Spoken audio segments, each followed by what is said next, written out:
And welcome everyone. I will tell you today is going to be just kind of an exciting day of just a little bit of review, right? So it's been a fun 2025 so far, and there's just been a lot of technologies that have been going on. And I'm getting pinged in the background here that it looks like maybe something's not working on LinkedIn again, which does not make any sense. Let me just double check this. Um, it says it's streaming. Carly, if you are there, I think it is saying that right now. So let's go to our snipping tool and take a quick picture here. And yeah, we've had a couple of issues with LinkedIn lately, just not streaming correctly. And if I press the play as an example here, it looks like it is streaming. I think it is. It says live right now. So I've got it muted over here. All right, cool, Leah. You can see me. Perfect. All right. Okay. So we'll think maybe there's something else going on. Maybe it was a little bit of hiccup on LinkedIn, but it is showing streaming, which is awesome. So yeah, glad we were able to kind of work that through and just really quickly figure out what's going on. I will tell you, streaming to multiple sources is always just a lot of fun because sometimes they work, sometimes they don't, and we've got a technology called Restream that we use that then takes that and then splits it basically to YouTube, Twitch, and then LinkedIn. So that just makes it so that if you like to use, a different service than LinkedIn to interact, you can do that. So with that, welcome everyone to another Stonehenge Confab. Today is going to be a lot of fun. Like I said, we're going to be kind of just covering the year in review a little bit more. And what I mean by that is just really understanding, some of the different technologies in 2025 that were kind of impactful, right? And there's been a lot, and you know as well as I do what they've been kind of centered around, which has been AI, right? And so today what we want to do is we want to talk a little bit about that because there's been just a massive amount of integrations, of technology introductions, of capabilities added that really support that. And I think there's this sentiment out in the market that we all know of where, AI doesn't do exactly what we want it to do in a lot of situations. And once again, this is kind of that reality testing that's starting to occur more inside of our space where in business systems, you've got this massive amount of hype that was transitioned from metaverse into AI. And what happened with that, right? Like we were supposed to be able to do a ton of stuff with AI that we can't do. And that's been a learning portion, I think, of 2025 that started to creep out more inside of 2024. So going into 2026, I think that the partners that are out there really that work inside of the AI space really understand what they're good at and what they're not good at. We've had some time to go through that learning. And remember, if you didn't really know what large language models are before ChatGPT was introduced, you're probably part of the normal group of people that didn't know how they work. And then when you have a new technology that's introduced that people don't know how it works, they say it can do all this type of stuff that it can't do, right? So let's talk about what did happen on the back end and why, in my mind, there's going to continue to be momentum around this because as these learnings and as these technologies catch up to the capabilities that we've been discussing, we're starting to see that value and we're starting to see where it can actually be impactful as we go through this. So with that, let's go ahead and I want to go ahead and share my screen just really quickly here and let's just kind of go through these different technologies. And what I'm going to do is instead of having a PowerPoint slide, we're just going to go through the technology and take a look at it. We're going to see, for example, what the Power Platform added that introduce now some of these advanced capabilities. We're going to open up Copilot Studio. And we're going to talk about what's changed basically in that time period. And there's been a lot, like I said. And we're going to start obviously with the Power Platform to do that. So I'm going to go ahead and share my screen here. Welcome to my black screen of nothingness. There's a gentleman named Sean Solberg on the Stonehenge team. And this is a big shout out to Sean. I've worked with him for, oh gosh, him, Matt, golly, it's been probably about 20 plus years at this point. And I remember Sean would always have just nothing on his desktop. And I never understood that while I was at the prior organization with him. But now nothing is on my desktop. It's a black screen that makes it easy for me to then present some of the content that we're going to go through here.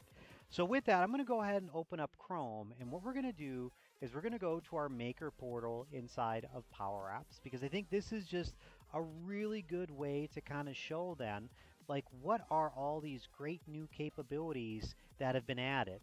And of course, it looks like I need to do a password update. Gotta love it, right? So we'll do that just really quickly here so that I can then show you more. There we go.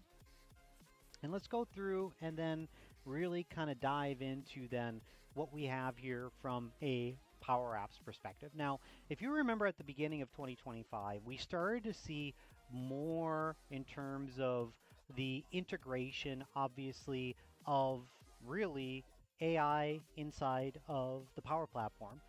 So why am I showing the Power Platform to start here? Well, one of the little known secrets, if you know Dynamics, and if you don't know Dynamics, is the fact that all these applications are really built on top of the Power Platform.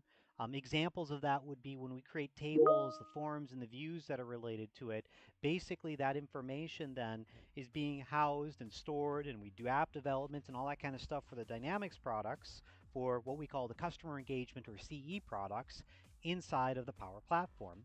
Now, what's really cool about the Power Platform is the fact that it's a platform that can be used for any type of app development. We used to call that, XRM, right, is kind of the old term that was used with it. But basically, when Microsoft transitioned years ago with CRM and with their ERP stacks, they started to build out, obviously, this development platform to be able to make those changes from an end user experience.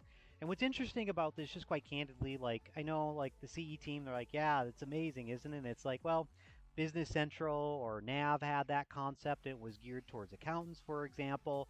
So it's not a uncommon mentality, I guess is what it should be said. Now, the power of this is really the fact that it's a better GUI, a better user experience for app development because of all the different tools and connectors that it has. So an example would be like with Business Central, you can do a custom full app from the ground up, but you don't have all these connectors natively that have been designed around that like the Power Platform has had. Because Power Platform has Power Automate, right? It has Power Apps, it's got Power Virtual Agents, which are now Copilot Studio agents, right? And all those other technologies that are involved with it.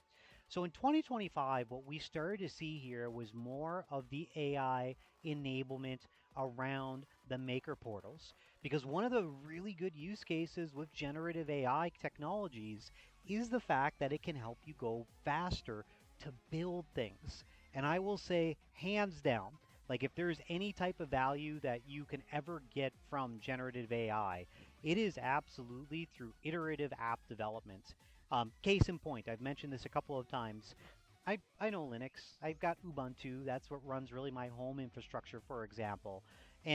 But I'm not a big bash script person. I don't build bash scripts every single day.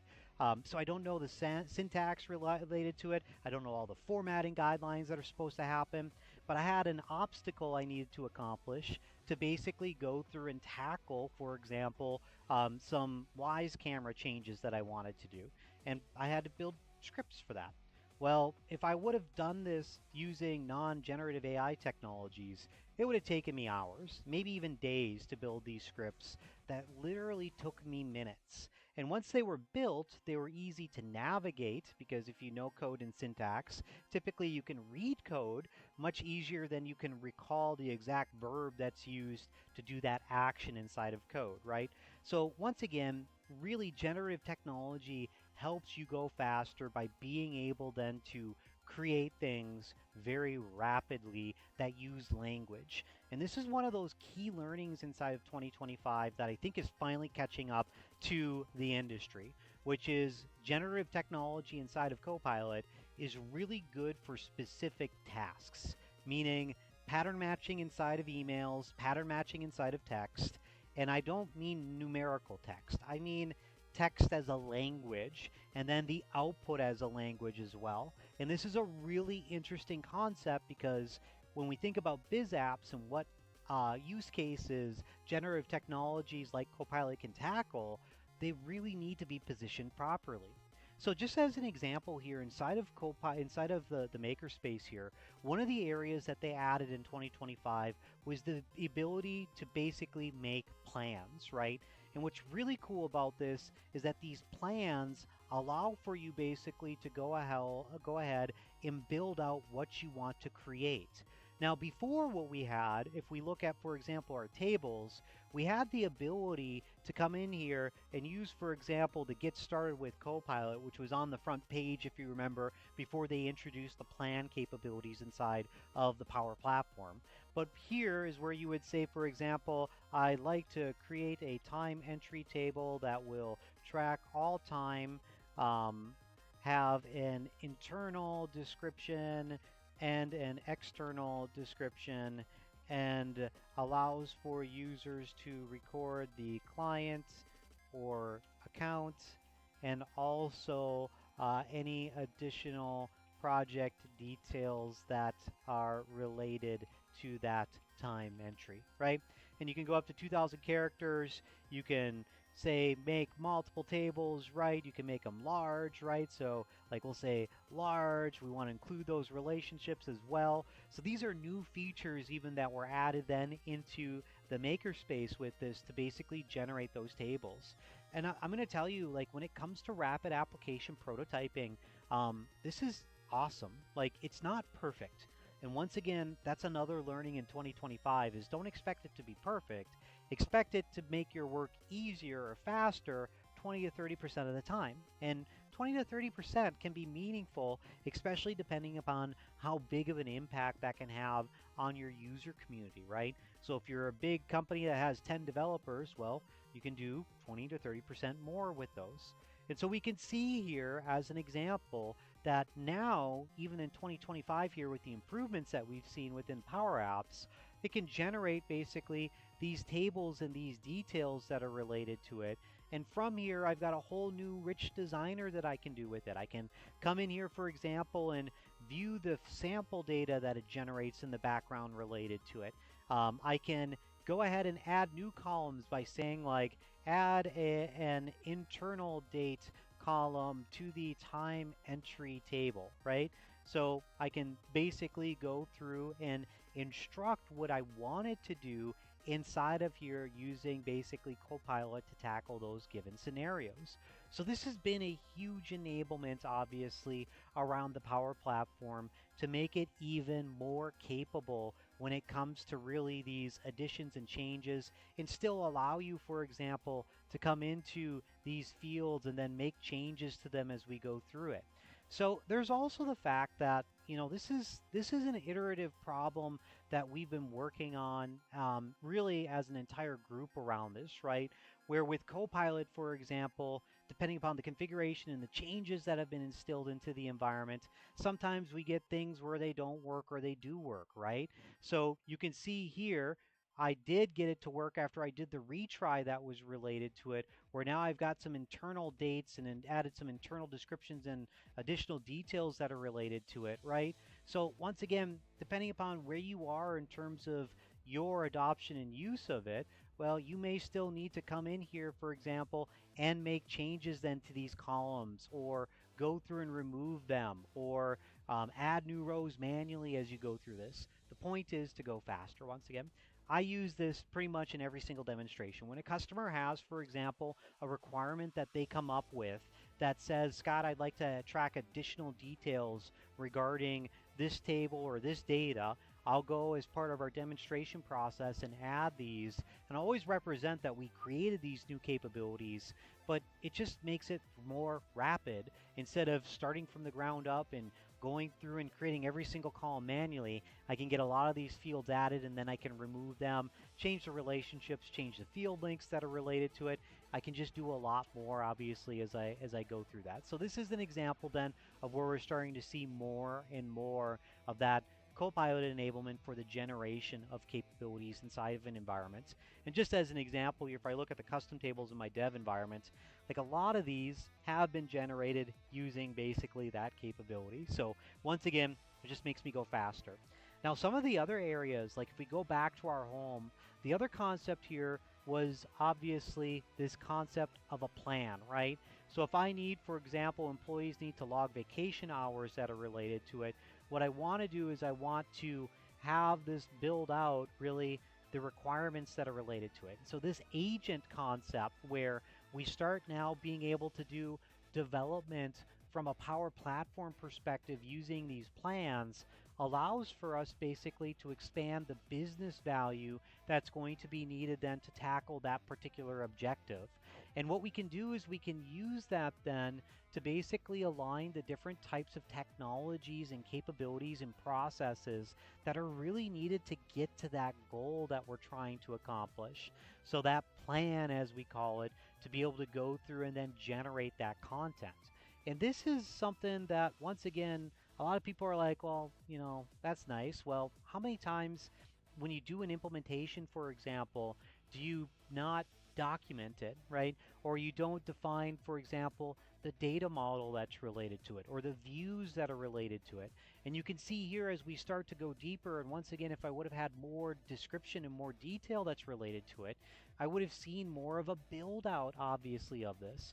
So we can see now that the app is using a Canvas app that it's going to do. We've got a vacation review. We've got a policy manager that's going to be the model-driven app that's related to it. We've got a usage dashboard that's going to be generated. We've got a flow that does a request, for example. And then we've got a review app. And this is pretty cool, right? Like time review. Yeah, you're right. I would want to have, for example, a Canvas app that people can put in the app, but then I want a manager to review it. Well, it's smart enough to even know those concepts when you're building out the plan, right? And so it says your tables have been saved. Just select and then select create for it, right? So if I go to my tables as an example here, I can even look at the vacation entry table that's inside of here, click on the edit that's related to it, and I can see then all the different relationships to the user, to the details that are related then to this table that have built out basically this plan inside of here. So once again, it's about going faster, right, to go through and build out then certain apps. And what's cool about this is, once again, we're getting to this point of where, yeah, you're right. Like somebody that's been in Dataverse all their life, they could probably do this, but could they do it as fast as this? Like, honestly, create the app, click on it, and let's see what we could generate with that, right? So this plan then has, for example, some of that content to link it all together so that we could then use, for example, maybe some of that generative technology to go through and then add additional columns, change the format and the view of it, change it from a tablet app to a phone app, but it's all linking it together for you. And once again, this is, in my mind, really important because while it's great that ProDev can do this, and we've always been able to do this, I will say for a lot of users in smaller organizations that don't have all that technical oomph, having it start here, team, like wow, like it just built that out based off of what we said in that plan to provide some of the base components that I need, where I've got my user screen, for example, I've got my vacation entry screen, for example, and then I have my welcome screen inside of here that I can take and then interact with, obviously, and I can then understand, well, how does the app go back and forth? Like, how does it move around? Like, if I click on this home button, what does it do? Oh, it does back inside of here. If I click on this edit, what does it do? Oh, I do update context, and it's selecting this gallery right here that's selected as part of it. Once again, you're never going to escape the power of understanding a tool by understanding all the details with it. But the argument, once again, really gets back to, if you understand the basics of a car, where an alternator works and all that type of stuff, you can look at it and you can see, oh, the belt isn't around the alternator, but you're not going to be able to maybe pull that alternator off and understand the windings and the magnetic capabilities of that or the resistance related to it. That's going to be somebody that's more of a professional maybe around that tackles that, right? So this makes it fun and easy to rapidly introduce change into a business environment that allows you to create an experiment.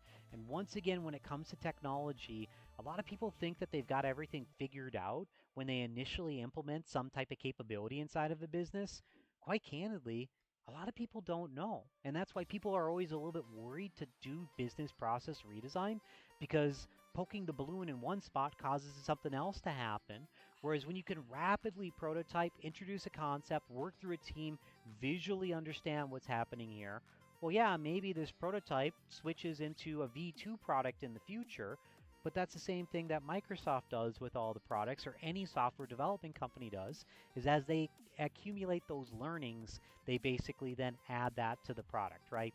So I'm not going to save this just as an example, but I just want to highlight here just really quickly the fact that all of this was handled by just creating on that plan, making that plan, and now that plan that's inside of here, the vacation hours tracker, if I go back to it, if I wanted to do it with the Canvas app, it can generate that and I can modify that to my heart's content. If I want to look at the review app that's related to it, I can click on, for example, my time entry review app for it, click on the plus here, and then have it generate that model-driven app as well. So, like I said, this is pretty cool. It goes fast, and this is a new capability in 2025 that we didn't have before that introduces some of these more core concepts to allow people basically to create even more. So a really cool concept, and I thought it was really powerful. Now, some of the other areas then inside of here obviously are the fact that when we start thinking about the capabilities inside of here, we really start talking about like AI Hub, right?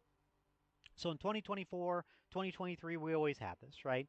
But we really didn't have the depth now that we have inside of the Power Platform to really tackle scenarios that are, I use it all the time now. Like I wrote Business Central code, I can write X++, I've done C# programming. The ability to take a prompt and make it do what you want it to do to data without having to write a single line of code, it's amazing. Examples of that. So JSON, taking JSON data, manipulating it, outputting new JSON data sets that can be used for conditional steps inside of Power Automate, for example. Instead of going in Power Automate and then building some type of parsing engine or using a connector to do that where I don't have total control potentially of it, it's just a whole different level then that we started to introduce in 2025 with this. And what do I mean by that? Well, I really mean prompts. So prompts are one of the most important tools on the Power Platform that you can use hands down.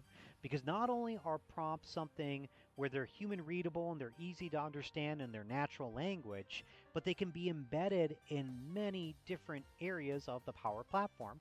In fact, you can even take prompts and use them externally by using Power Automate and combining it with prompts to have different endpoints. And quite technically as well, you can use logic apps to do that as well. Now, what's important here is that a prompt allows me to have a lot of control over what I want to have happen.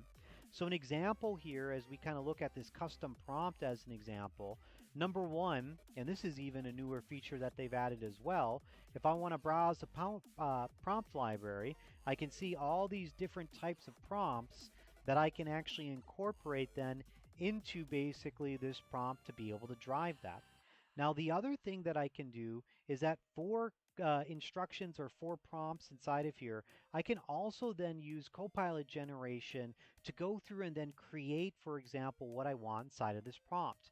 So just as an example here, if I look at like my create purchase contract response as an example inside of here, this content that was generated for the instructions and the output format was actually generated by using Copilot. So I took Copilot, for example, I said, hey, I'm going to provide you with some email content. That email content is going to then be needed to be extracted for those details. And then I want you to generate or create a purchase contract related to it.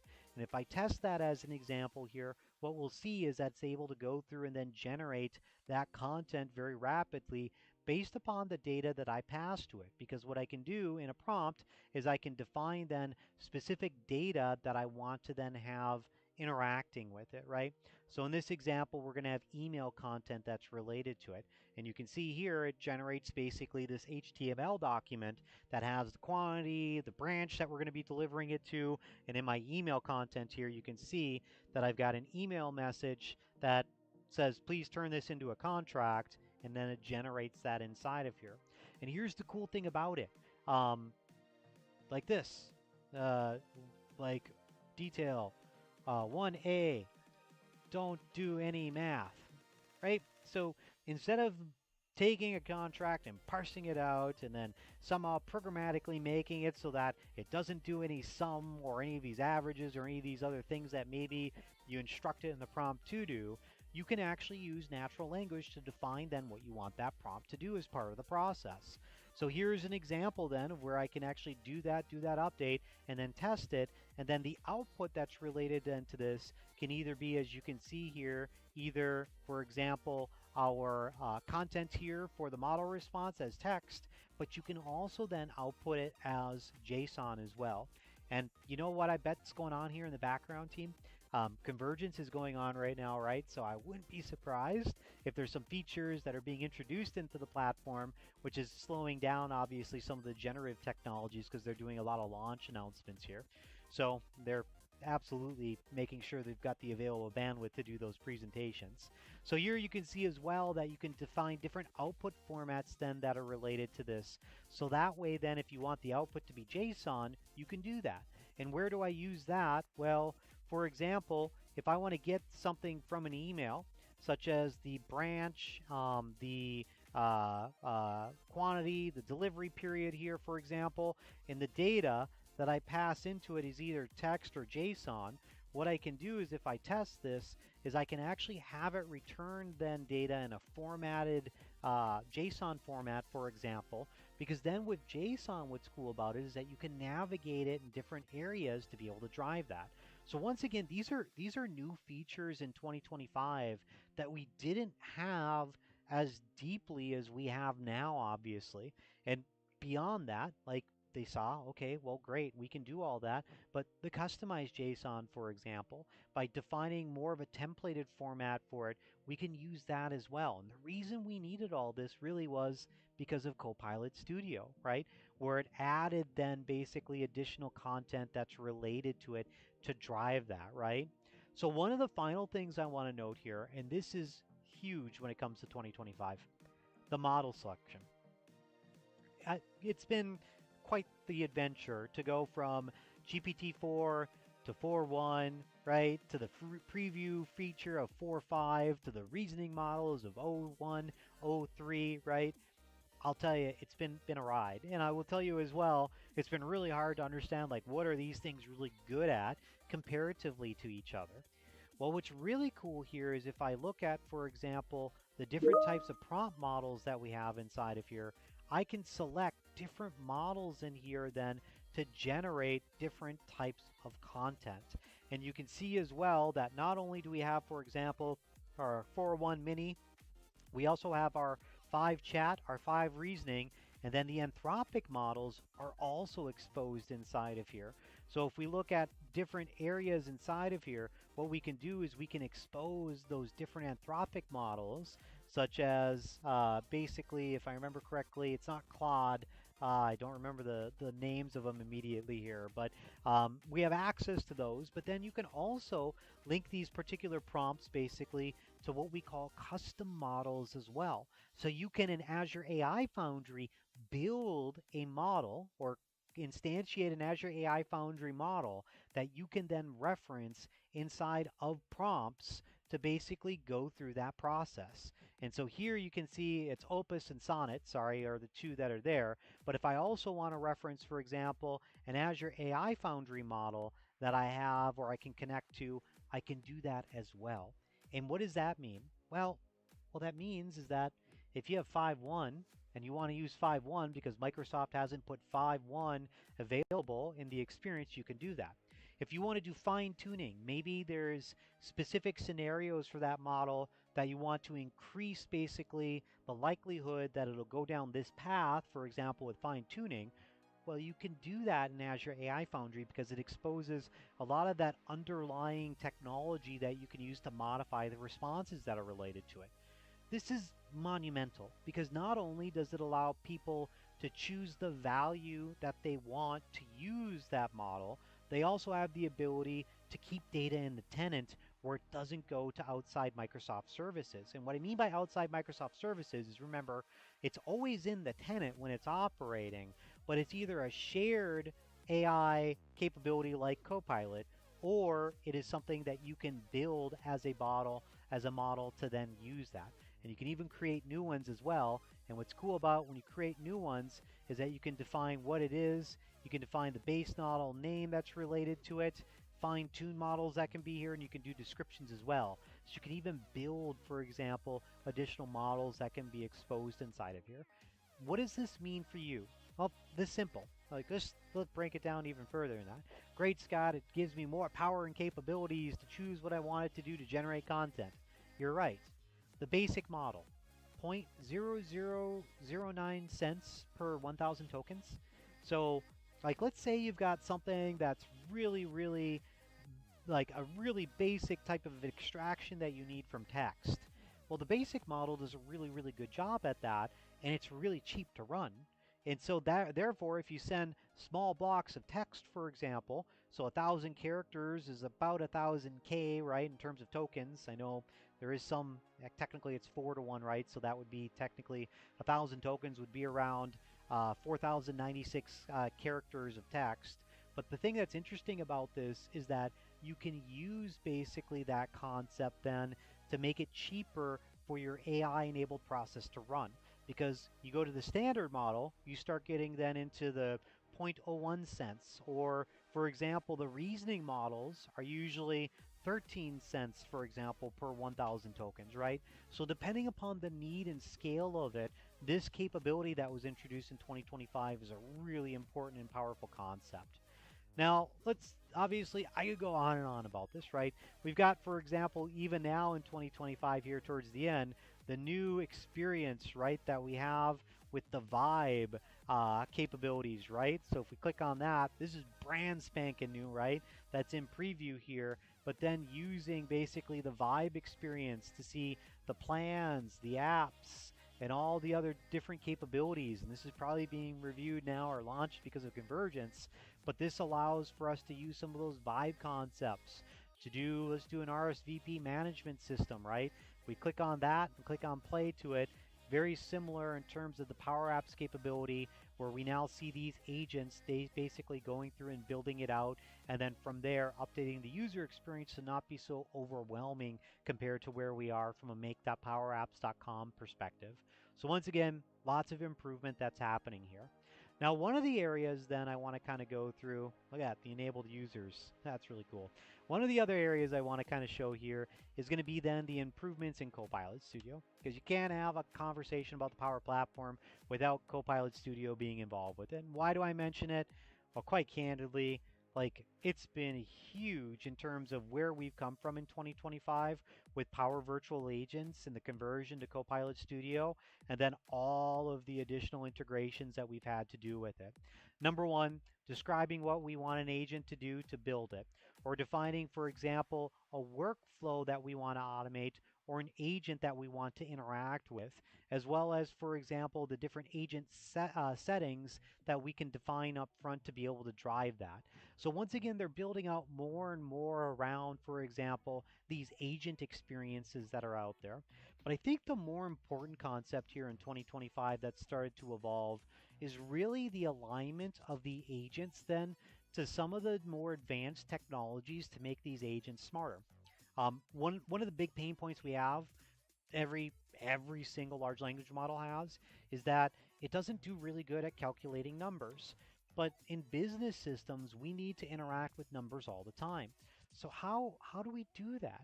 Well, just as an example here, if I go into my sales and finance environment, one of the core concepts that's been introduced that actually was published by Anthropic is this concept called the Model Context Protocol.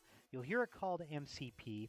I really hope that they change the name in the future. I doubt that they will, but really what it is it's a way basically for agents to be able to communicate with each other. And how do they communicate with each other?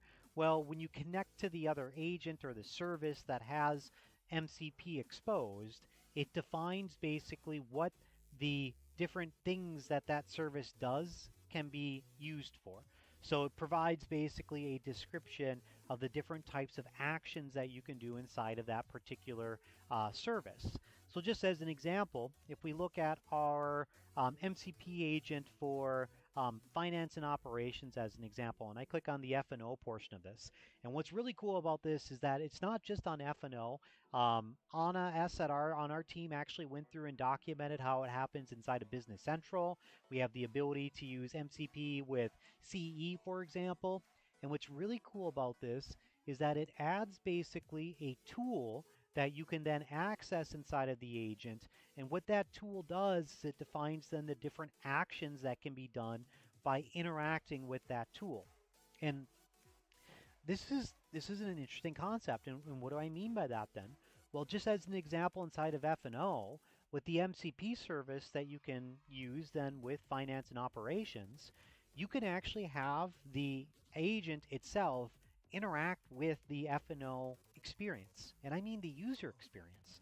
So just as an example here, you can say find the menu item. Well, what does find a menu item mean?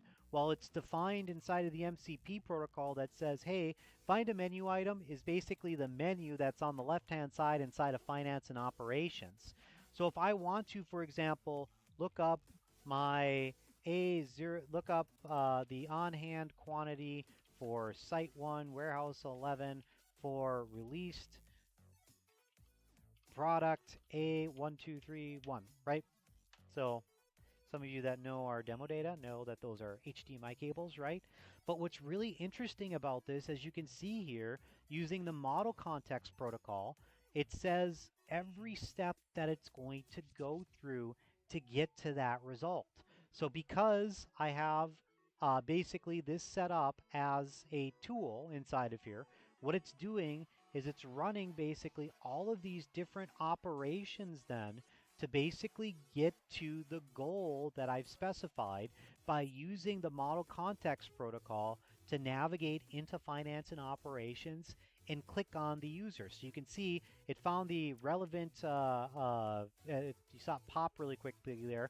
It found the relevant form by using the find items, find menu items inside of F&O. Then what it's going to do is it's going to open that. So it opened the on-hand inventory form and it found that there's a filter grid, and I'm going to filter the item ID column, which is the item number column that's inside of here. And so this is happening all in the background from an MCP perspective, which in 2025 was just starting to emerge as really that standard that needed to then be incorporated into the applications. And you can see here that it found it filtered down that particular product. It's going to click on the dimensions to see if it can actually show the site and warehouse columns. It did find those, so I'm going to go ahead and filter it to 1 as part of this, and I'm going to go ahead then as well then and return those values, right? So once again, this is now using that capability to basically drive then those responses. And what it's doing is it's acting like an end user to get to the result that's here. And I'm just showing a really simple example. And yeah, I know you're like, well, Scott, that took like 50 seconds or longer to do that. It's just going to get faster. Like once again, once you start defining the routes or the details that are related to it, these types of technologies improve in terms of performance because the need is there for it. And as you can see, this was pretty simple to just connect then Dynamics F&O then to an agent to be able to go through and get that data. Now, once again, we don't want agents doing summing. We don't want them doing math-based operations. We want agents to grab data, maybe generate a narrative off of that data, but we don't, or maybe do some conditions off of it, such as if the value is more than this value, then do this or not, so to speak. But some average, you name it. Large language models, they're not calculators. You have to basically take the components of what you want to do for your mathematical operations and bring them separate as we go through it. So once again, just a lot of great capabilities that have been added here in terms of Copilot Studio to then use, for example, different agents as well inside of here to interact basically with obviously then Copilot Studio. We've got, for example, then even in our topics, additional capabilities that have been added as well in topics, where, for example, we can embed those tools now inside of the topic to basically go through and do that process. And then finally, one of the other big ones is the ability basically to have multiple agents that interact with each other. So just as a quick example there, one of the other features that was added inside of here, if we go from that technology review, is really the fact that if I go into my development environment, we should see, for example, basically that these multi-agent configurations are also now available. So in my agents here, I built one out as an example for another demonstration where I've got my manager agent inside of here, but then this manager agent can actually go through and then interact with another agent that's inside of here, our MCP agent. And what I can do is I can say, what is my on-hand quantity for released product A001 in our ERP system, right? And once again, that agent that we just looked at would then be called and then interacted with from that manager agent perspective, because as you can see here, it's calling the finance MCP agent to go through that process. So just a really cool concept that has been expanded upon as well. Now, I just don't want to stay there. Let's go into some other areas too. So let's go to Business Central really quickly here, because once again, we've really focused around the Power Platform. Great, we got a lot of capabilities that were added in 25. Like, what happened with Business Central? Well, a lot. And a lot of it's more under the hood and also through agentization than anything, right? So just as an example here, inside of the Dynamics community now, so we're moving from really the Power Platform, which everything is built off of, to now using agents inside of Business Central. So you can see here that we've got two different agents that have been configured and set up that I think Marcus and team went through and did, where we have our sales order agent. And this sales order agent, for example, if I go ahead and click on the change for it, basically monitors incoming customer requests and can provide price quotes, or can provide sales quotes. It can convert quotes to orders as part of that process. And what's really cool about it is that you can also enable what features you want it to do and not do as part of those different types of processes, right? So this is an example then of using an agent that is an automated agent, which allows basically to expand some of the capabilities of the organization by then using then, for example, a sales order agent. And then on top of that, not only do we have, for example, a sales order agent that's related to it, we also have, for example, a payables agent that is also supportable inside of here. And so these payable agent, as an example, we take a look at it, has the ability to review those emails and has additional fields that we can configure with it. And we can take basically those invoices and use some of the large language model vision capabilities to then bring that into Business Central, right? So this is another example then of a lot of improvement that has happened very rapidly as we've basically gone through and started to integrate more and more Copilot enablement. Because quite candidly, like if you look at all the features that are really techy in the back end, they're really there to be able to support more automation needs, whether it's Copilot or even involving, for example, Power Automate. So there hasn't been a lot of features that are added that are not centered around that, because the platform has to be kind of updated to support that. And then we're going to start seeing absolutely functional features added as well. Now, what are some other areas too that are introduced? So MCP, we talked about it, making it so that you can configure MCP so that you can access it then by defining, for example, the different types of objects that we can interact with then inside of Business Central to basically then drive automation from an agent perspective in Copilot to basically Business Central. So if you want to create a customer using an agent, you can now set up the Business Central customers API, for example, as a page, and then you can say allow create, for example, and then from there, if you have that exposed inside of your agent, you can then create basically new customers in that agent to be able to drive that. So this is another enhancement that we've seen. And then finally, just kind of general, like if we think about, for example, all the general enhancements that are here inside of Business Central, what we can see, for example, is that when we look at our customers and we want to see details about our customers like a datum, for example, or a datum, we have our Copilot summary experiences that have been enhanced even more as well inside of here, where it takes all that data, summarizes it for you to provide a neat, nice narrative. Once again, it's not summing up the data, it's taking really the fact box information that we had. It allows us then as well to interact with it then from a Copilot experience inside of here.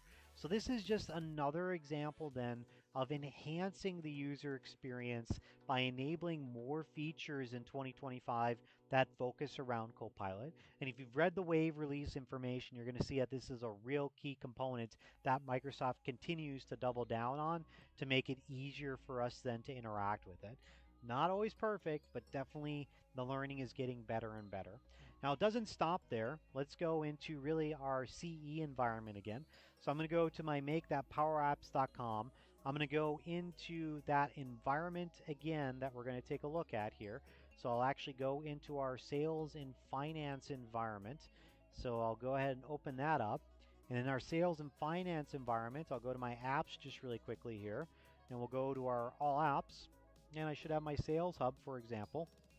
So CRM hub, all the different apps, they're power apps, right? So there's my sales hub. Let's go ahead and play my sales hub inside of here. Once again, what's the enablement around, like, let's do Dynamics 365 sales. Like, what has Microsoft really added to the technology set? And there's just a lot once again. So one of the big ones in 2025 was the introduction of the sales research agent, because what we're starting to see now is the ability to do multi-agent configurations to basically go through and drive some of these different processes. So an example would be if I want to review pipeline details that are related to this, what I can do now is I can use this multi-agent configuration that'll actually go through and then generate, for example, the content that's needed for me to evaluate really the pipeline. Or I can add additional data as an Excel file or a different Dataverse table that I upload then to this particular agent to then create, for example, different types of research plans. And the business function of it that you can define here obviously is pipeline exploration or sales execution. But what's really interesting here is that this is really the first introduction of what we call multi-agent configurations, where if I show the work, for example, the planner agent actually has 4 different agents that run to generate the content that we interact with here to really analyze data in some more detail. And that's what's interesting about this, is that by building agents that are very specific to interpreting data as opposed to doing the work for the data, what's really cool here is that it can take these values and explain what is going on to get you then to those results very rapidly and quickly. So the sales agent is one example of that. The other examples that we have obviously are around building out more inside of our Copilot enablement, right? So if we expand on our Copilot capabilities inside of here, when it comes to, for example, Anderson Farms, or when it comes to many of these different interactions that you may have with accounts inside of your environment, Copilot allows us to ask questions of that data and also to summarize that along with opportunity information, right? So you can see help sellers to be more efficient as part of the real-time insights, right? So there's going to be then all these different types of questions now that you can start to ask to basically use then those additional capabilities to ask additional questions about different information about this, such as pipeline details or basically summarization of the record, for example. These are all native now inside of here. So once again, just a lot of technology that's centered around making more AI contact impactful and useful, because one of the problems that we've had here, especially with a lot of this, is that it's not very impactful, right? We've had a lot of customers give feedback stating that it's not working exactly the way that they expected it to. So by being able to now use this and then tailor it to be more impactful, we're able to really generate better content that's related to it to get that information very quickly and easily for records, opportunities, whatever it may be, and to interact with it here as well as we go through that. So that's another example. I guess kind of the last example then is really around what we call finance and operations, right? So just as a quick example with it, if I go into my preview environment here, I should have the ability inside of here to basically now interact with Dynamics. And I think in 2025, I would say the single most impactful feature that the F&O team has made has been enabling the MCP capabilities to allow us to interact basically from the menu items here to then get to the data that is needed then from a Copilot perspective. So once again, there's been tons of additional capabilities. Examples would be, for example, inside of demand planning, we've actually expanded on that app to also then take that data that we've had inside of here as well, that is the statistical data, and then build out like an analysis around it where we look at the unstructured information to define clusters or patterns that are related to it.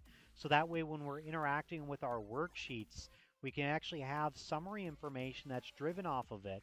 And I can show it here really quickly. But we can see the generative insights that can be generated, but we can also then look at some of the additional details inside of here to have Copilot see shifts, for example. So these are capabilities that are added continually here that allow us to take more information and gain some insights with it. And candidly, like to once again just make yourself faster and understand more of what's happening inside of here. So what are we going to see then in the future here? Well, quite candidly, I'm not going to be able to predict all of that. We're going to do another session to cover that in some more detail. But I think the key thing here is that with the learnings that we've had around the agent framework, Power Automate, our AI and productivity agents that we started to introduce, I think those are going to be things that are going to be doubled down inside of 2026. Because automated agents are a really good use case for tackling a lot of the different scenarios inside of a business. And as people have gotten better at understanding the capabilities, we really do expect that to expand. We expect more autonomous agents to help with 20 or 30% of, for example, the scenarios that you have to allow you to really kind of get the noise kind of removed from the environment. And I think as people get a better understanding of this, the cost will also go down for implementation of it, because with any new emergent technology, and we're starting to now get more past the emergent technology section of it, you have to remember that there's still a lot that people don't know. So what are people doing? Well, they're making it so that they've got to do the incorporation of the learning typically in their price quotes as well.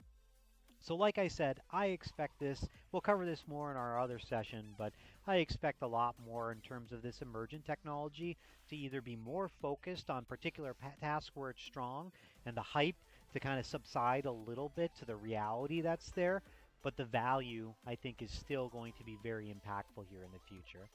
All right, with that, I've got another 12 days of Copilot that I got to run to. I just wanted to say thank you to everyone for your support throughout the year. It's been a lot of fun to go through, obviously, and do Confab every other week to share these technologies. Like I said, we'll pick up next year with this, where we'll cover, for example, some of the new technologies that we feel are going to be emergent and what our future predictions are going to be, and then jump back in, obviously, into the technology section of this to really understand what are the new features that are going to be coming out, obviously, for Wave 1 in 2026. With that, thank you everyone for your time, and have a great rest of your week. Goodbye.